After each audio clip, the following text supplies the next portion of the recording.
Bismillahirrahmanirrahim. Assalamualaikum warahmatullahi wabarakatuh. Alhamdulillah wa syukurillah wala haula wala quwwata illa billah. Puji syukur kita panjatkan kehadirat Allah Subhanahu wa taala atas limpahan rahmat karunia-Nya sehingga pada siang hari ini kita dapat berkumpul di ruangan yang sederhana namun bisa membawa berkah dan memberikan ilmu kepada kita semua. Hari ini kita bersama-sama duduk untuk mengikuti salah satu kegiatan teman kita untuk melakukan aksi nyata di CGP, yang mana saat ini kita akan mengikuti kegiatan yang bertemakan diseminasi modul 1.4 pendidikan guru penggerak, itu budaya positif yang dibawakan oleh Ibu Isnawati SPD. Alhamdulillah, untuk memulai acara pada siang hari ini, marilah kita bersama-sama membaca basmalah. Bismillahirrahmanirrahim. Selanjutnya kita berikan waktu kepada pemateri atau yang membawakan kegiatannya, yaitu Ibu Isnawati. Kepadanya dipersilakan. Terima kasih Pak Abidin. Assalamualaikum warahmatullahi wabarakatuh. Sebelumnya saya ucapkan terima kasih kepada Ibu Kepala Sekolah Wilis Subawati yang telah memberikan izin kepada saya untuk melaksanakan diseminasi modul 1.4 pendidikan guru penggerak dalam rangka aksi nyata, yaitu memaparkan tentang budaya positif. Kemudian saya ucapkan terima kasih kepada teman-teman yang telah meluangkan waktu untuk bisa menghadiri acara ini. Oke, untuk itu kita akan langsung ke materinya. Mengapa kegiatan ini diadakan? Yaitu satu, sebagai sarana pemenuhan tugas aksi nyata modul 1.4, yaitu budaya positif. Dua, menularkan materi budaya positif kepada rekan sejawat. Tiga, benih dimulainya budaya positif di sekolah. Next. Okay. Tujuan pendidikan adalah menuntun segala kodrat yang ada pada anak-anak agar mereka dapat mencapai keselamatan dan kebahagiaan yang setinggi-tingginya, baik sebagai manusia, sebagai anggota masyarakat. Oleh sebab itu, pendidik hanya dapat menuntun tumbuh atau hidupnya kekuatan kodrat yang ada pada anak agar dapat memperbaiki lakunya, bukan dasar hidup dan tumbuhnya kekuatan kodrat anak. Next. Oke. Di modul 1.4 budaya positif, kami mempelajari 1. Perubahan paradigma belajar. 2. Disiplin positif. 3. Motivasi perilaku manusia. 4. Kebutuhan dasar manusia. 5. Posisi kontrol restitusi. 6. Keyakinan kelas. Dan 7. Segitiga restitusi. Untuk yang pertama, yaitu perubahan paradigma belajar, yaitu suatu cara memandang dan memahami pendidikan dan dari sudut pandang mengamati dan memahami masalah-masalah pendidikan yang dihadapi dan mencari cara mengatasi permasalahan tersebut. Karena permasalahan yang ada terutama adalah pendidikan berpusat pada murid student center, karena dulu adalah pendidikan berpusat pada guru. Kemudian sistem pendidikan nasional tidak mungkin bisa berjalan baik sendiri. 3. Teknologi harus bisa dimanfaatkan sebagai fasilitas pendidikan. 4. Mindset para birokrat. Pembelajaran dengan paradigma baru. Pembelajaran dengan paradigma baru merupakan pembelajaran yang dirancang berdasarkan prinsip pembelajaran berdiferensiasi, sehingga murid belajar sesuai kebutuhan berdasarkan tahap perkembangan sesuai teori psikologi untuk mewujudkan profil pelajar Pancasila. Miskonsepsi tentang teori kontrol menurut Dr. Will Blazer melalui choice theory, ilusi mengontrol murid. Bahwa guru selalu mau mengontrol murid. Ilusi bahwa semua penguatan positif, efektif, dan bermanfaat. 3. Ilusi bahwa orang dewasa berhak memaksa. Itu yang masih terjadi. Ilusi bahwa kritik dan membuat orang merasa bersalah dapat menguatkan karakter. Itu juga masih terjadi. Mengubah paradigma stimulus respon kepada pendekatan teori kontrol Stephen and Covey. Di sebelah sini stimulus respon, di sana kontrol. Bahwa realita kebutuhan kita sama, tapi kalau dikontrol kita berbeda. Jika direspon, semua orang melihat hal yang sama. Sedangkan dikontrol, setiap orang memiliki gambaran berbeda. Di stimulus respon, kita mencoba mengubah orang agar berpandangan sama dengan kita. Di teori kontrol, berusaha memahami pandangan orang lain tentang dunia. Di respon, perilaku buruk dilihat sebagai suatu kesalahan. Di kontrol, semua perilaku memiliki tujuan. Di respon, orang lain bisa mengontrol saya. Kalau dikontrol, hanya saya atau hanya Anda yang bisa mengontrol diri sendiri. Di respon, saya bisa mengontrol orang lain. Di teori kontrol, Anda tidak bisa mengontrol orang lain. Di stimulus respon, pemaksaan ada pada saat bujukan gagal. Di teori kontrol, kolaborasi dan konsensus menciptakan pilihan-pilihan baru. Di stimulus respon, model berpikir menang atau kalah. Di teori kontrol, model berpikir menang. Nah, perubahan paradigma belajar yang sekarang adalah menuju ke profil pelajar Pancasila, yaitu 6 dimensi: beriman kepada Tuhan Yang Maha Esa dan berhalal mulia, berkebinekaan global, mandiri, bergotong royong, bernalar kritis, dan kreatif. 2. Disiplin positif. Pemikiran Ki Hajar Dewantara ini sejalan dengan pandangan Dian Gosen dalam bukunya Responsive School Discipline tahun 2001. Dian menyatakan bahwa arti kata disiplin berasal bahasa Latin disciplina yang artinya belajar. Kata disiplina berasal dari akar kata yang sama dengan disiplin atau murid. Kita selama ini disiplin artinya taat, patuh, ya. Ternyata disiplin artinya belajar, bukan taat atau patuh. Nah, sedangkan pengertian disiplin positif adalah salah satu cara penerapan disiplin yang bertujuan untuk menumbuhkan kesadaran serta memberdayakan peserta didik tanpa imbalan atau reward. Tapi selama ini kita masih suka memberi imbalan, ancaman atau hukuman, ya. Tujuan kita sebagai pendidik adalah menciptakan peserta didik yang memiliki disiplin diri sehingga mereka berperilaku mengacu kepada nilai-nilai kebijakan universal dan memiliki motivasi intrinsik perubahan ke arah yang lebih baik.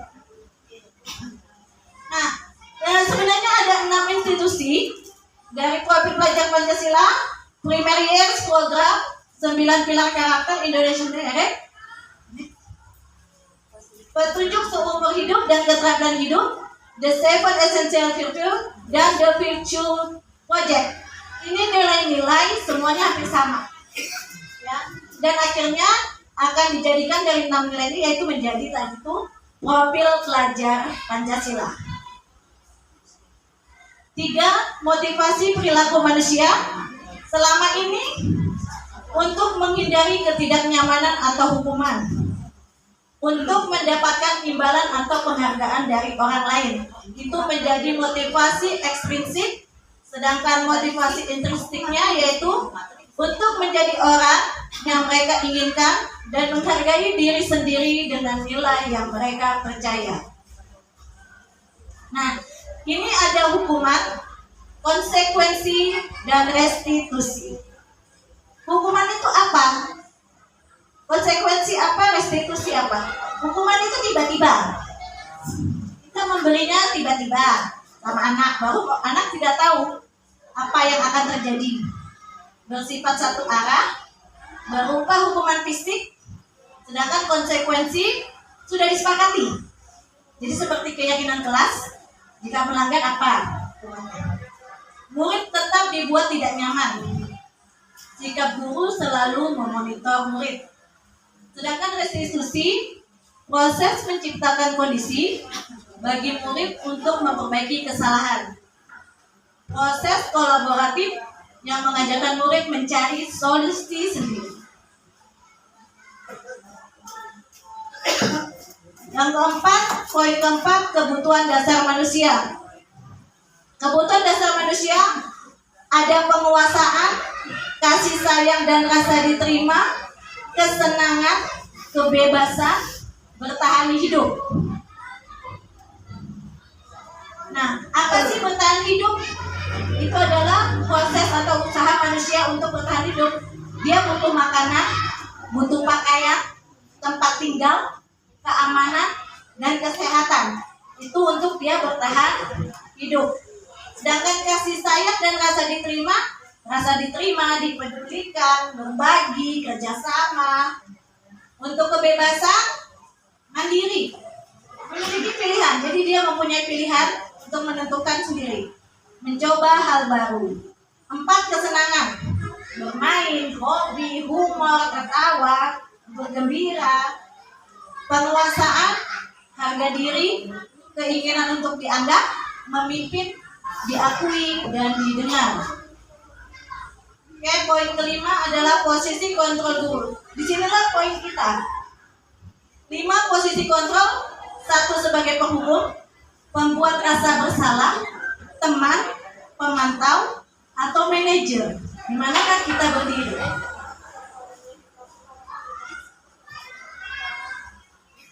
Posisi kontrol penghukum. Guru percaya cara dia yang terbaik. Ini zaman dulu, ya. Guru menggunakan hukuman fisik. Jadi anak bersalah langsung dihukum fisik, push up, lari, squat jump. Lupa di sini. Ini adalah guru-guru zaman dulu. Apa masih ada nih teman-teman yang sebagai guru penghukum?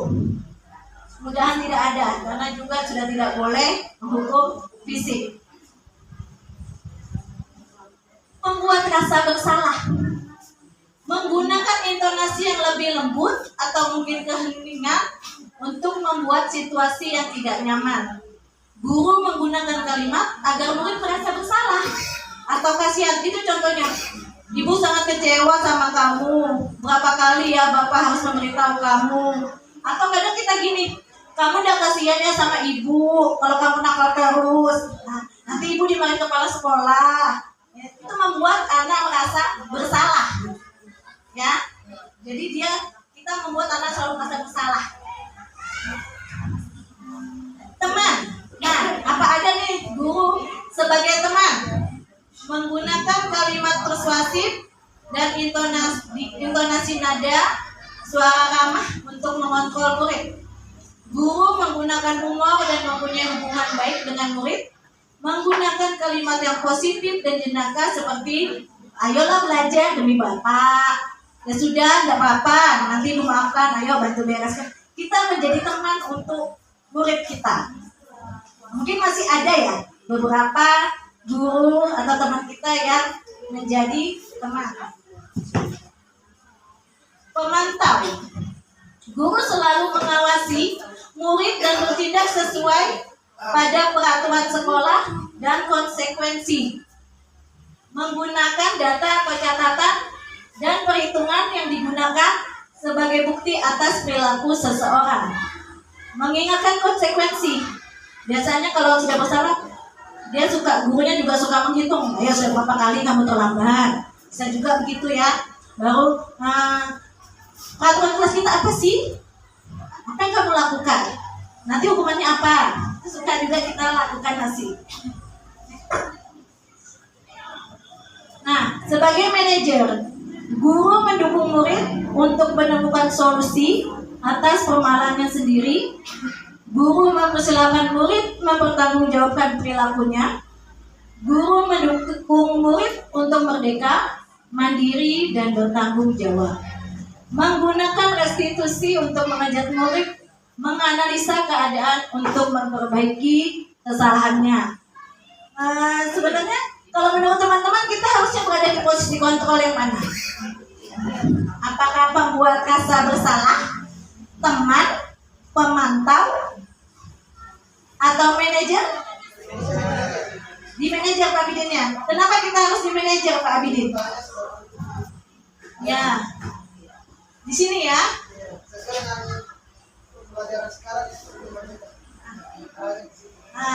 Oke. Ada lagi pendapat lain?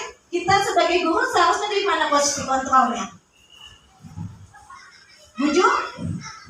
Di mana Buju posisi kontrol kita seharusnya? Di teman, pembuat rasa bersalah, pemantau, di teman. Oke, boleh. Nah, ada pendapat lain lagi? Di manajer. Oke. Ya benar, kita adanya di manajer. Kenapa? Karena programnya Profil Belajar Pancasila tadi adalah anak bisa mandiri. Jadi anak bisa mencari solusi atas permasalahan yang dia hadapi sendiri. Oke, ini ada contoh penerapannya. Ini sering kita.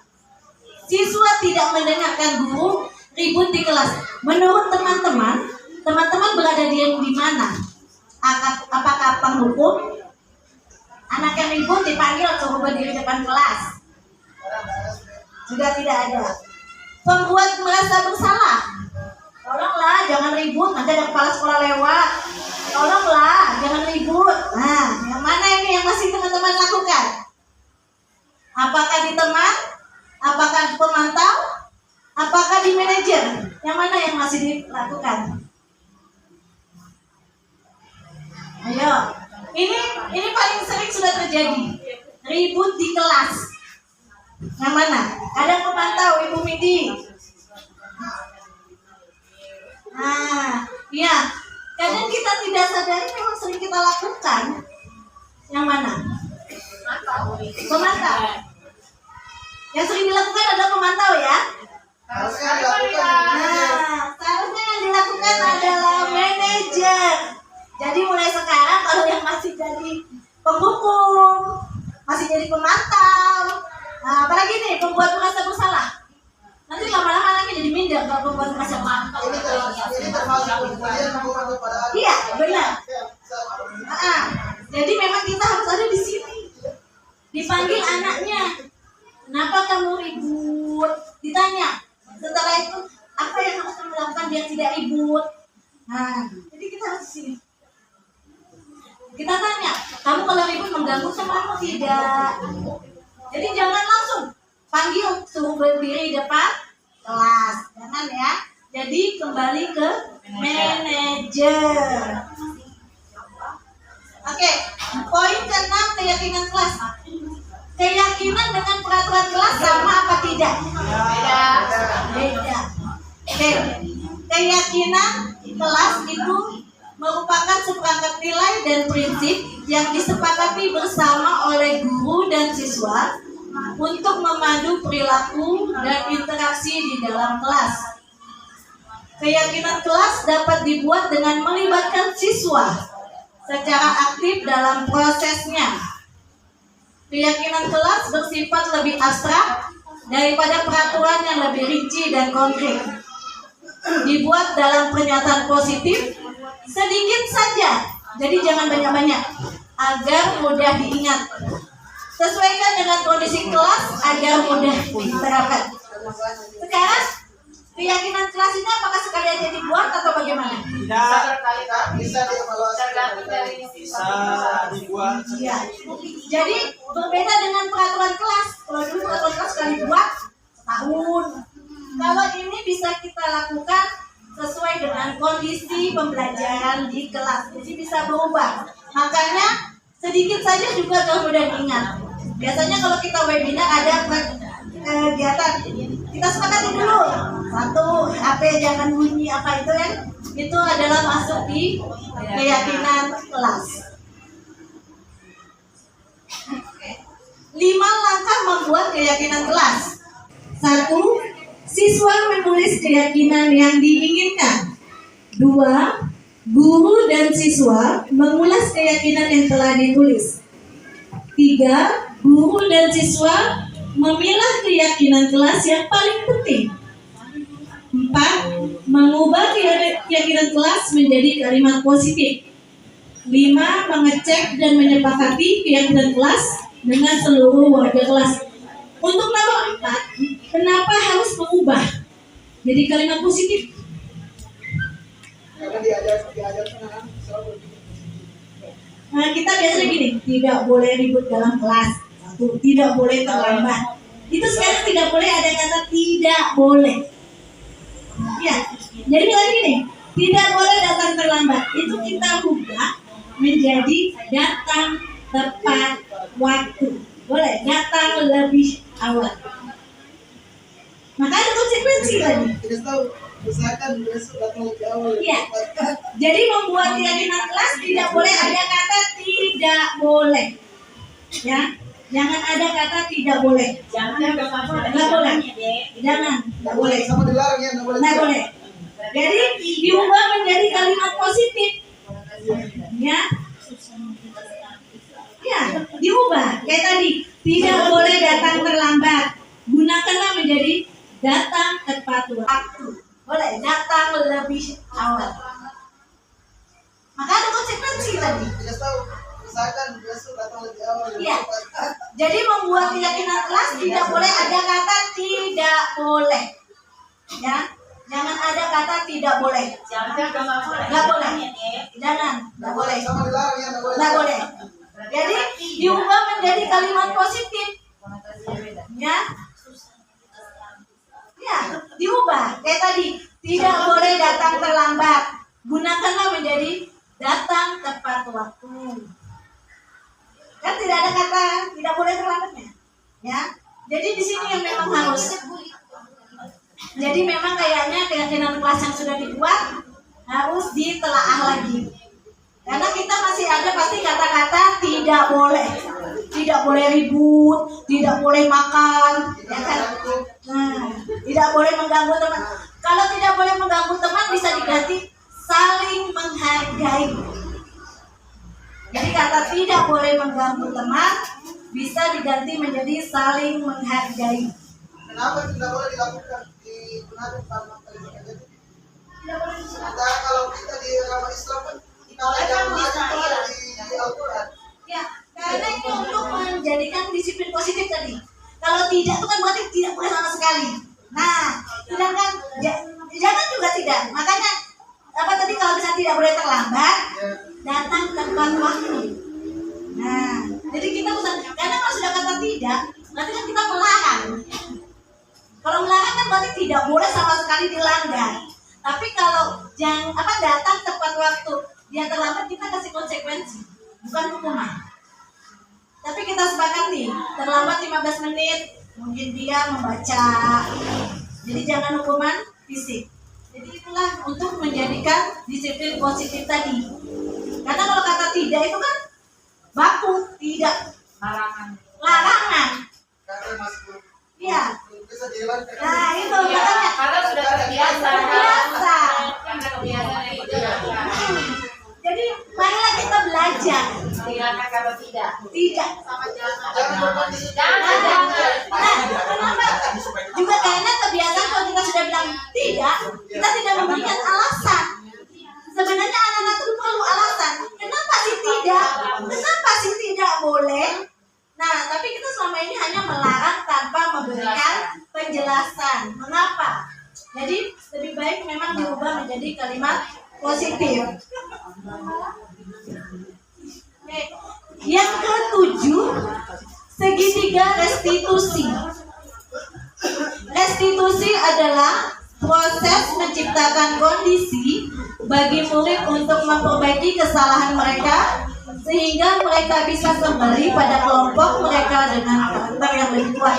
Itu menurut Gosen tahun 2004. Sedangkan segitiga restitusi adalah suatu proses dialog yang dilakukan guru terhadap siswa agar dapat menghasilkan siswa yang mandiri dan bertanggung jawab.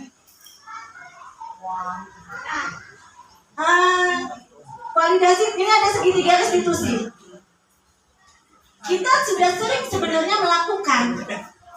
Jika ada anak melakukan kesalahan 2 orang, ya, jangan langsung dihukum, tapi ini ada validasi tindakan yang salah, ada menanyakan keyakinan, ada menstabilkan identitas. Boleh terbalik-balik, boleh yang mana dulu kita. Jadi bukan langsung menghukum anak.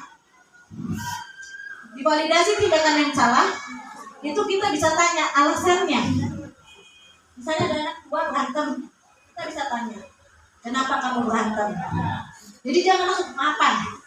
Tidak, bukan gitu. Jadi kalau ada anak yang berkelahi, bukan langsung disuruh maaf-maafan. Nah, baru tidak menyalahkan. Ini kita selama ini selalu menjat anak yang suka kelahi. Kamu lagi, pasti sudah ini. Kenapa lah? Jadi jangan, tidak boleh, ya? Iya.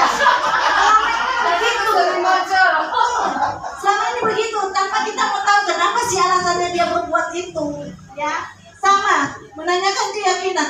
Nah, ini kita mengingatkan lagi kesepakatan atau keyakinan kelas atau sekolah yang sudah dibuat. Jadi jangan pernah lagi selalu menjudge anak, ini lagi pasti sudah hampir nakal. Sering kan? Ini aman. Sudah. Kata-kata kalau tidak ada pengurus berjalan ya. Nah, kita tidak tanya dulu kenapa sih dia selalu berbuat usil. Tidak kita panggil, tidak kita tanyakan dulu gitu. Dalam jawabannya begini, kalau ditanya berbuat usil kenapa suka aja. Nah, bahwa juga itu diteliti kenapa dia suka. Kebiasaan. Sengaja Bu. Siapa yang berangkat di kemarin? Nah, Alhamdulillah. Sendiri yang jawab aman. karena sudah terjudge di teman-teman kemudian kita ini lagi pembuat masalahnya. Karena kita tahu, saatnya kita tahu kenapa sih dia usil, pasti ada sebabnya, ya. Ada anak-anak itu yang cuma mencari perhatian gurunya ada. Dia di rumah terkenal baik apa tapi karena dia ingin cari perhatian gurunya, maka kita harus tahu. Nah, nanti setelah itu baru kita tanyakan dia, apa yang harus kamu lakukan? Ya. Oke. Nah, ini untuk langkah-langkah dalam segitiga restitusi tadi, menstabilkan identitas. Kita semua akan melakukan hal yang terbaik yang bisa kita lakukan. Validasi tindakan yang salah. Ini semua perilaku memiliki alasan. Jadi jangan langsung anak itu dijudge. Ya.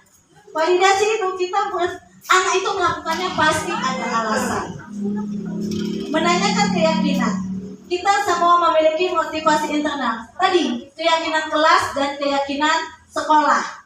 Jadi kita kembalikan lagi. Apakah kalau kamu misalnya dia suka usil? Apakah kalau kamu suka usil sesuai tidak dengan kesepakatan atau keyakinan kelas kita? Nah, nanti arahkan dia untuk mencari solusi bagaimana biar kamu tidak usil bagaimana.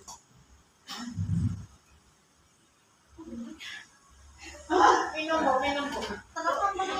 Oke, ciri-ciri restitusi. Restitusi bukan untuk menebus kesalahan, nih ya, namun untuk belajar dari kesalahan. Jadi anak-anak itu bukan karena dia bersalah dihukum, bukan. Tapi dia belajar bahwa kesalahannya itu merugikan orang, pasti ada akibatnya, pasti ada konsekuensinya. Jadi dia akan belajar. Restitusi memperbaiki hubungan. Yang tadi berkelahi bisa baik kembali. Restitusi adalah tawaran, bukan paksaan. Contohnya adalah sekarang misalnya ada 2 anak yang suka datang terlambat. Apa yang harus kamu lakukan untuk biar tidak terlambat? Dia mencari sendiri. Oh, mungkin bangun lebih pagi, Bu. Oh, jangan tidur malam. Tapi kalau kita bikin paksaan, besok harus masuk jam 7. Jangan. Karena itu bukan paksaan. Kita hanya nawarkan apa yang kamu lakukan biar tidak datang terlambat. Dia yang menentukan. Oh, pasang alarm, Bu. Oh, saya bangun lebih pagi, Bu. Oh, saya tidak begadang, Bu. Itu contohnya. Kemudian restitusi menuntut untuk melihat ke dalam diri. Melihat ke dalam dirinya itu kayak apa? Menanyakan, apakah yang kamu lakukan sudah benar? Apakah yang kamu lakukan tidak merugikan orang lain? Itu. Jadi melihat ke dalam diri. Restitusi mencari kebutuhan dasar yang mendasari tindakan. Tadi kebutuhan dasar ada penguasaan, kesenangan. Nah, dia melakukan itu untuk apa? Ada anak yang memang hanya untuk kesenangan. Usil untuk kesenangan. Seperti katanya Bu Seno tadi kan? Ada. Jadi kita harus tahu dulu. Tadi kan sudah 5 kebutuhan dasar. Nah, dia tuh usil untuk apa? Jadi harus dicari dulu. Restitusi fokus pada karakter, bukan tindakan. Nah, ini kembali lagi, tidak menghukum, tapi karakter. Misalnya dia suka terlambat atau saat bermain pelajaran mapel dia bermain. Karakternya bilang, apa yang kamu lakukan saat kamu datang terlambat di saat pelajaran agama misalnya? Oh, minta maaf, Bu. Betul? Karakter. Dia tahu dia salah, datang terlambat di pelajaran agama. Berarti apa yang dia lakukan? Dia jawab, oh minta maaf Bu sama Bu Jum karena saya datang terlambat. Oh minta maaf Bu sama Bu Jum karena saya tidak kerjakan tugas. Itu membentuk karakter. Ya. Kemudian restitusi fokus pada solusi. Nah itu tadi, anak diminta mencari solusi sendiri atas masalah yang dia buat. Kalau kemarin aksi nyata restitusi saya 2 kejadian, 2 kasus, Bilqis dan Huda berkelahi. Ceritanya Bilqis mengolok-olok Huda itu diolokin karena tidak mau piket, berkelahilah. Nah, jadi dia disuruh menyelesaikan masalahnya. Bilqis solusinya, ya Bu saya janji tidak akan olok-olok. Si Huda menjawab solusinya, ya Bu, nanti kalau saya piket, saya akan datang lebih awal. Ya. Jadi anak-anak fokus pada solusi. Restitusi mengembalikan murid yang bermasalah pada kelompoknya. Ya.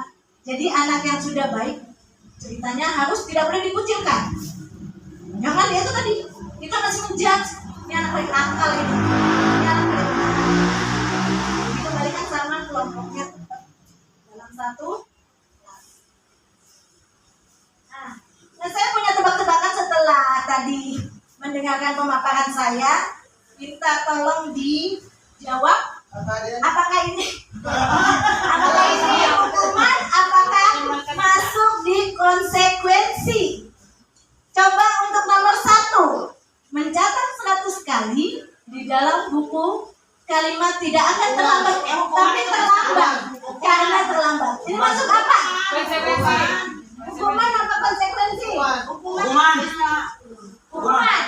Coba deh, apa jawabannya? Hukuman. Terlambat. Kan ada kata. Udah ada kesepakatan kalau datang terlambat. Oke, yang kedua. Lari mengelilingi lapangan basket 2 kali. Apa ini? Apa? Konsekuensi apa hukuman? Hukuman. Oke.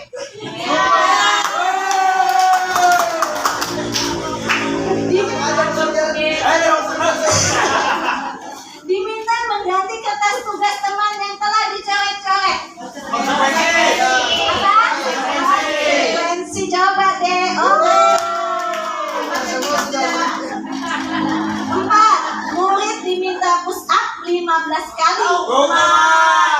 Tidak menggunakan atribut. Apa? Ada yang konsekuensi, ada yang hukuman. Bila konsekuensi, kenapa konsekuensi? Karena tidak menggunakan atribut lepas satu syarat itu kan peraturan yang sudah dibuat sebelumnya.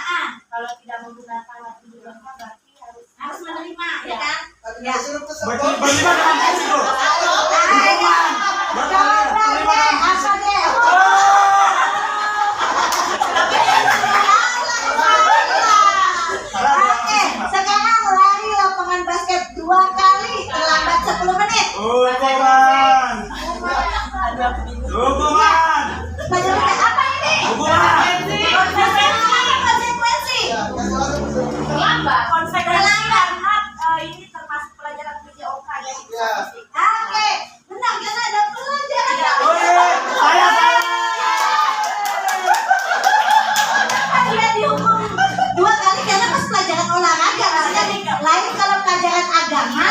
Dia disuruh lari dua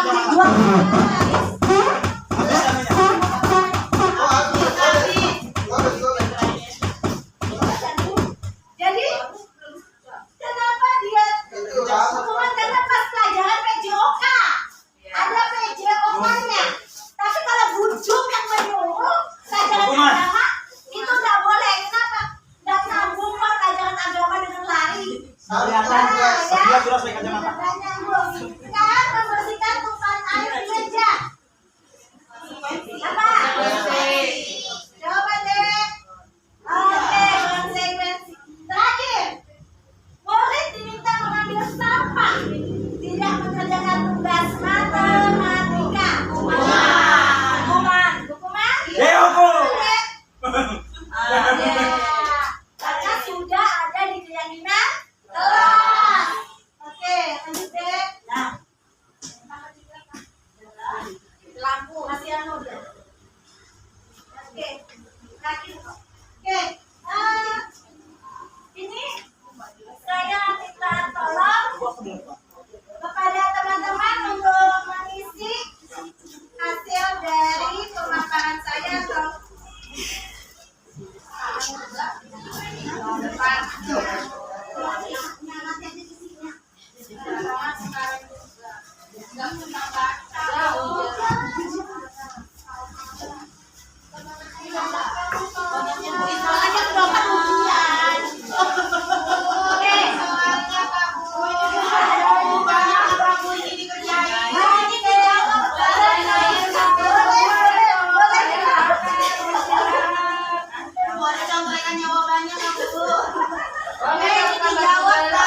setelah tadi saya memaparkan diseminasi budaya positif, menurut Bapak Ibu apa sih budaya positif itu?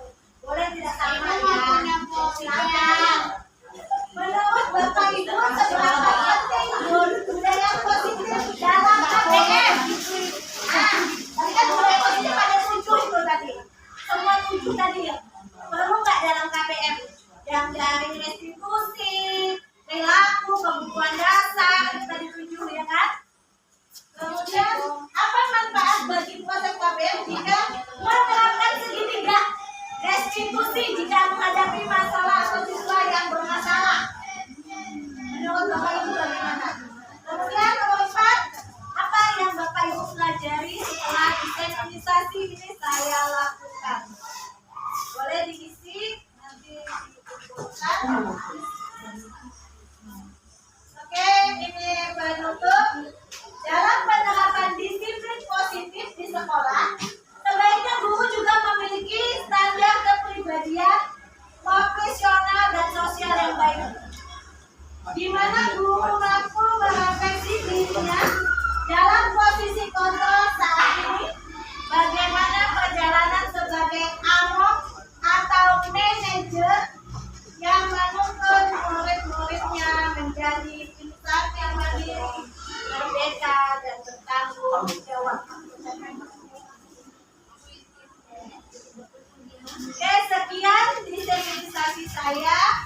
Terima kasih pada teman-teman atas waktunya, kerjasamanya dan perhatiannya.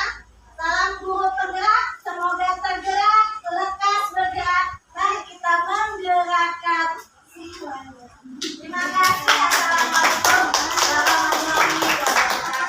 warahmatullahi wabarakatuh. Dia pakai penutup. Tadi kan dia buka. Mesti kamu tutup. Baik Bapak Ibu, kita sudah mendengarkan pemaparan materi dari Ibu Isnawati SPD. Semoga apa yang disampaikan ini bermanfaat untuk kita semua, dan yang lebih penting lagi kita bisa merealisasikan, mengaplikasikan di dalam kita menjalankan tugas sebagai seorang guru, sehingga tidak ada lagi mungkin nanti murid-murid yang merasa terselip atau ada kata-kata bullying dari seorang guru. Ya, kali ini ada kitanya kemarin yang saya juga ikuti di Dinas Pendidikan terkait dengan PPK ya, terkait masalah bullying. Ternyata selama ini baru waktu saya di sana saya juga sadar, berarti selama ini banyak betul yang kita lakukan kata-kata perbuatan yang memang sudah salah sebenarnya, dan itu sudah termasuk kategori kumpul di mana atau siswa. Jadi mudah-mudahan apa yang disampaikan ini sangat bermanfaat sekali untuk kita semua. Semoga kita bisa mengambil sebagai satu motivasi dan inspirasi untuk kita menjalankan tugas sebagai seorang pengajar, dan mudah-mudahan nanti bermanfaat untuk kita semua. Akhir kata, bila bisa terlihat, assalamualaikum warahmatullahi wabarakatuh. Waalaikumsalam.